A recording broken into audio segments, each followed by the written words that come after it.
The first is that we need to develop a holy dissatisfaction. Paul said this, not that I am perfect, not that I already have obtained it, not that I have already arrived at the goal that I want to reach, but I continue to press on. This is a very interesting phrase actually, holy dissatisfaction. Now, most of us, I think, we have some kind of dissatisfaction, and I don't think it's bad, For example, there were times when our children, after the exam, come to us and show us the result. And they are so proud, Wow, daddy, mommy, you see, I got 90 marks for my mathematics. And so daddy, mommy takes that result paper in the hand and then look at the child. Only 90. Why not 95? Isn't it? Sometimes we say this, and I think it's not wrong.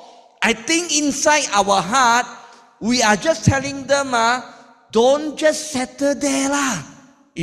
Continue lah, to go and reach out. And so this young boy or young girl study, and then the next exam, he's so happy. He bring the result to the daddy and the mommy.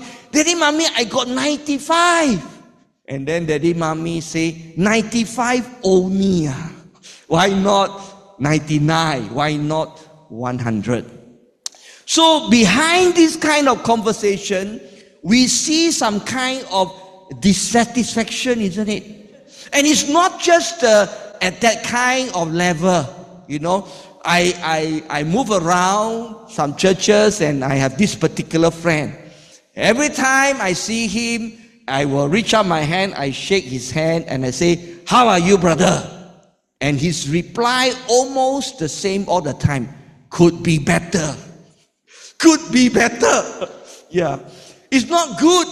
Often we expect to hear, how are you? And they will say, good, I'm well, But this guy say, could be better. Or we may have some business friends and we say, how is business?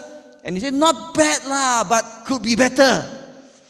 So behind this kind of conversation, behind this kind of thoughts is some kind of dissatisfaction. And it's not wrong. It's only thing at it is channeled to more the earthly things, more the everyday life things.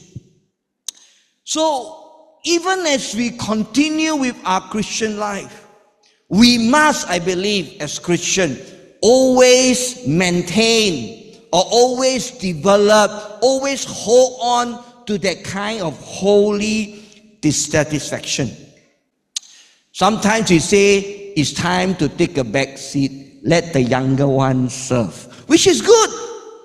But I think even as the younger generation serve, there is no need for the older generation to slow down. I don't think so. Yeah, I think the young and the old, hand in hand, side by side, can continue to serve the Lord and be that great and mighty army for God. So no, we have not reached there yet. And as Christians, we need to understand the more we know God, the more there is to know of God. Really. I remember years ago when I was quite active doing youth ministry. One evening, I think it was a Saturday evening. Yeah, after the youth service, so that time the church was in Masjid India in Kuala Lumpur, behind Man Long, if you know that place. Yeah, now Man Long no more there. Behind Globe Silk Store, that area, So we were sitting around and we were eating nasi campur and all this kind of thing, mixed rice, So somehow our conversation became a little bit more spiritual. So I told the young people there, maybe 4 or 5 of us were sitting around a small table and we were eating, And I say, if God was the size of this plate, which was probably 7 inches in diameter or 8 inches in diameter. I say, if God is the size of this plate, my knowledge of God is just like a grain of salt. S-A-L-T, salt. Yeah? So God is the size of this plate, and my knowledge of God is like a grain of salt. And we shouldn't be happy with that. We shouldn't be contented with that. We must continue to press on. So we shouldn't be contented with a grain, a grain of salt kind of size of the knowledge of God. So my knowledge of God grew to the size of a grain of rice on that plate. And when my knowledge of God grew into the size of a grain of rice, suddenly I realized that God wasn't the size of the plate. God was actually the size of the table that we were sitting around. And we must press on. We must continue to seek to know God more and more. And so my knowledge of God grew from the size of a grain of rice to the size of a slice of a carrot. When they chop carrot, it could be like, a 10-cent size, diameter, or 20-cent diameter. So our knowledge grew bigger. And then suddenly, I realized that God wasn't the size of the table. God was the size of Masjid India. And we can continue the analogy. And then we will discover that, no, God isn't the size of Masjid India. God is the size of Kuala Lumpur. No, God isn't the size of Kuala Lumpur. God is the size of Malaysia. No, Asia. No, this whole globe. No, the whole universe. That is very important. Because as I put further thoughts into this direction, this thinking, when we go to heaven and spend eternity with God, if God is a limited God, that means there is a boundary to this God.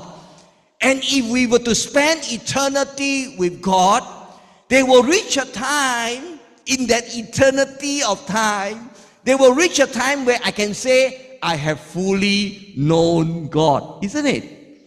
Yeah. If God is limited, if God is finite, and I have the infinity of time in my hand, there will reach a time when I could say, I know God already. But no, because God is infinite, the infinity of time is never enough for us to know God. And we must have that kind of thinking, that kind of holy dissatisfaction. That whether we are a 10-year-old Christian, whether we are a 20-year-old Christian, whether we are 30, 40, 50, 60-year-old Christian, we continue to love God.